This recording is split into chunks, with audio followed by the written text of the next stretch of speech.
Hi friends, అచ్చమైన స్వచ్ఛమైన ఇంగ్లీషులోను ఉర్దూలోను బూతులు తిట్టుకున్నారు ఇద్దరు పాకిస్తానీ జర్నలిస్టులు. అది కూడా పాకిస్తాన్ లోపల కాదు, లండన్ లో ఒక కేఫ్ లో బండ బూతులు తిట్టుకున్నారు. ఎంసీబీసీ బూతులు, ఇంగ్లీష్ లో వచ్చే రకరకాల బూతులు, సువర్కే బచ్చే లాంటి బూతులు ఒక రేంజ్ లో పుష్కలంగా వాడారు. ఇది కాస్త లండన్ లో జరిగేసరికి బయటికి వచ్చేసింది. అసలు ఏం జరిగింది ఏంటి అన్నది మాట్లాడుకోబోయే ముందు మా వీడియో నచ్చితే ఒక లైక్ కొట్టండి, మీ అభిప్రాయాలు కామెంట్ సెక్షన్ లో రాయండి, ఛానల్ నచ్చితే సబ్స్క్రైబ్ అవ్వండి.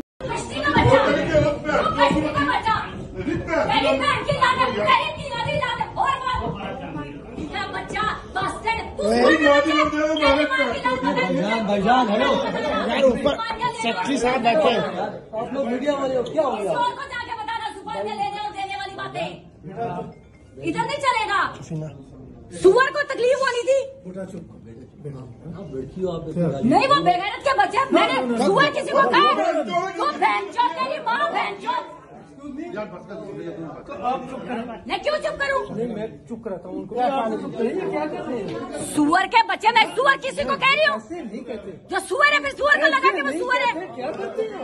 ऊपर भी इसने उस बंदे को जाके इंस्टिगेट करने की कोशिश. ఇక విషయానికి వద్దాం. మామూలుగా జర్నలిస్టులు అనగానే కొంచెం డిగ్నిఫైడ్ గా బిహేవ్ చేస్తారు అన్నటువంటి పేరు ఉంటుంది. అది కూడా వేరే దేశాలలో పనిచేసేటప్పుడు మరింత డిగ్నిఫైడ్ గా వ్యవహరిస్తూ ఉంటారు, సాధ్యమైనంత చక్కగా మాట్లాడుతూ ఉంటారు, నాయకులను ఇరుకున పెట్టడానికి టెక్నికల్ గా అంశాలు తీసుకుని రకరకాల ప్రశ్నలు వేస్తూ ఉంటారు అంతర్జాతీయ జర్నలిస్టులు అన్నటువంటి ఒక పేరు ఉంటుంది. కానీ ఈ సంఘటన చూస్తే రోడ్డు మీద తిరిగే రౌడీల కంటే దారుణంగా వ్యవహరించారు. విదేశాలలో ఒక మీడియా సమావేశానికి హాజరయ్యారు ఇద్దరు పాకిస్తాన్ జర్నలిస్టులు. ఒకరినొకరు తిట్టుకుంటూ బూతులతో విరుచుకుపడ్డారు. లండన్ లోని ఒక కేఫ్ లో ఈ సంఘటన జరిగింది. పాకిస్తాన్ మాజీ ప్రధానమంత్రి పీటీఐ పార్టీ అంటే పాకిస్తాన్ తెహరీక్ ఇన్సాఫ్ పార్టీకి చెందిన సెక్రటరీ జనరల్ ఇమ్రాన్ ఖాన్ కు చాలా క్లోజ్ గా ఉండే సల్మాన్ అక్రమ్ రాజా ఆయన లండన్ లో ఒక మీడియా సమావేశాన్ని ఏర్పాటు చేశారు. సో దానికి సఫీనా ఖాన్, అసద్ మాలిక్ వీళ్లతో పాటు ఇంకా చాలా మంది జర్నలిస్టులు హాజరయ్యారు.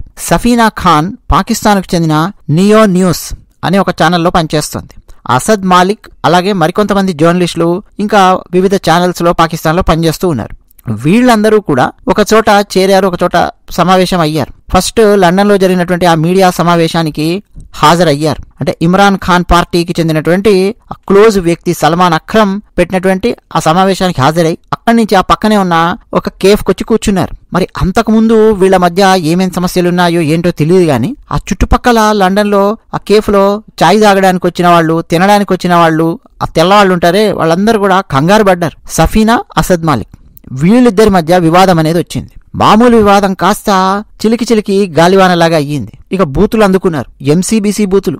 మన ఢిల్లీలో రోడ్ల మీద ఆ సందుల్లోనూ పిచ్చతిట్లు తిట్టుకునే బ్యాచ్లు కొన్ని ఉంటాయి, ఎంసీబీసీ బూతులు అని చెప్పి షార్ట్ కట్ లో చెప్తుంటాను నేను. అటువంటి పదాలు నేను అనడానికి ఇష్టపడను. అటువంటి పదాలు ఆమె మాట్లాడడం మనం చూడొచ్చు. ఇక ఇంగ్లీష్ లో అయితే బాస్టర్లు, గిస్టర్ ఇట్లాంటి పదాలు వాడడం. సువర్కే బచ్చే అన్నటువంటి పదాన్ని ఎప్పుడైనా సరే అండి ముస్లింల మీద ఉపయోగించారంటే చాలా చాలా సీరియస్ అవుతారు. అంతెందుకు, మీరు హైదరాబాద్ లో చిన్న పిల్లోడు 8 సంవత్సరాల పిల్లోడి మీద సువర్కే బచ్చే అని చెప్పానండి, వాడు చాలా వైలెంట్ గా రియాక్ట్ అవుతాడు. అదేంటో తెలియదు గానీ పంది అన్న పదాన్ని తీసుకొని వచ్చారు అని అంటే మాత్రం ముస్లింల మీద తిట్లలో అది చాలా భయంకరమైన తిట్టుగా వాళ్ళు భావిస్తూ ఉంటారు. అలాంటిది ఒక ముస్లిం సఫీనా మరో ముస్లిం అయినటువంటి అసద్ మాలిక్ ను సువర్కే బచ్చే అని చెప్పి మాట్లాడడం మనం స్పష్టంగా ఆ వీడియోలో చూడొచ్చు.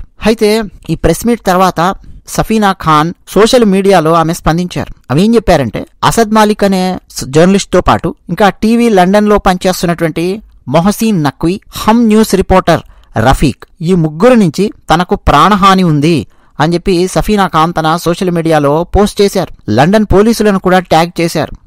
అంతేకాకుండా ఆమె ఏం చెప్పారంటే, గతంలో ఈ పాకిస్తాన్ కు చెందినటువంటి వివిధ ఛానల్స్ లో పనిచేస్తున్న ఈ జర్నలిస్టులు తన మీద యాసిడ్ దాడి చేయడం కోసం కూడా ప్రయత్నం చేశారు గతంలో అని కూడా ఆమె రాసుకుంటూ వచ్చారు. లండన్ లో ఉన్నటువంటి పోలీసులు ఎలాంటి చర్యలు తీసుకోలేదు, వీళ్ళు నా మీద యాసిడ్ దాడి చేయాలని చెప్పి ప్రయత్నం చేస్తున్నారు అని చెప్పి నేను చెప్పినా లండన్ పోలీసులు పట్టించుకోలేదు, అందుకే ఇంకా ఈ గొడవలు అనేవి జరుగుతున్నాయి, ఎప్పుడో ఒకప్పుడు ఈ జర్నలిస్టులు నన్ను చంపేస్తారు అని చెప్పి ఈమె మాట్లాడింది. సో ఇలా పాకిస్తాన్ కు చెందిన జర్నలిస్టులు రోడ్డు మీదకి ఎక్కి బూతులు లంఘించుకోవడం అనేది ప్రస్తుతం అంతర్జాతీయ జర్నలిస్టు సమాజంలో ఒక చర్చగా మారింది. ఎందుకంటే ఒక పక్క భారత్ పాకిస్తాన్ మధ్య ఉద్రిక్త వాతావరణం నెలకొని ఉంది. క్రమక్రమంగా పాకిస్తాన్ యొక్క మొరాలిటీ అన్నది దెబ్బతింటోంది. రకరకాల రూపాలలో పాకిస్తాన్ మీద భారత ప్రభుత్వము తీసుకుంటున్నటువంటి చర్యల వల్ల పాకిస్తాను బెంబేలెత్తిపోవడము, భయపడిపోవడము, వాళ్లకున్న సత్తా తగ్గిపోవడము, వాళ్ళు భయపడుతూ ఉండడము, ఇవన్నీ జరుగుతున్నాయి ఒక పక్క. ఇటువంటి టైములో పాకిస్తాన్కు చెందిన వివిధ దినపత్రికలకు, వివిధ న్యూస్ ఛానల్స్ కు చెందినటువంటి సీనియర్ జర్నలిస్టులు లండన్లోని కేఫ్లో కూర్చొని బండబూతులు తిట్టుకోవడము అన్నది చాలా చాలా పెద్ద న్యూస్ గా మారింది. ఒరే, మీ దేశం పాకిస్తాను ఇప్పుడు చాలా కష్టాలలో పడి ఉంది. భారత్ నుంచి ఎప్పుడు యుద్ధ విమానాలు దూసుకొస్తాయో, యుద్ధ నౌకలు దూసుకొస్తాయో తెలియనటువంటి పరిస్థితి ఉంది పాకిస్తాన్కి. ఇటువంటి టైంలో మీరు మీ డిగ్నిటీని కాపాడుకుంటూ పాకిస్తాన్ ప్రభుత్వానికో, పాకిస్తాన్ ప్రజలకో అండగా ఉండాల్సినటువంటి ఈ టైంలో మీరే రోడ్ల మీదకి ఎక్కి మీ వాల్యూ మీరు పోగొట్టుకుంటే, రేపు మీరు నిజంగా రిపోర్ట్ చేసేది ఏదైనా ఉంటే మిమ్మల్ని ఎవడు పట్టించుకుంటాడు? ఎవడు కేర్ చేస్తాడు మిమ్మల్ని? ఈవెన్ మీ దేశంలోనే ఎవడు కేర్ చేస్తాడు మిమ్మల్ని? ఇదన్నమాట ప్రశ్న. అదే విషయం. ధన్యవాదాలు.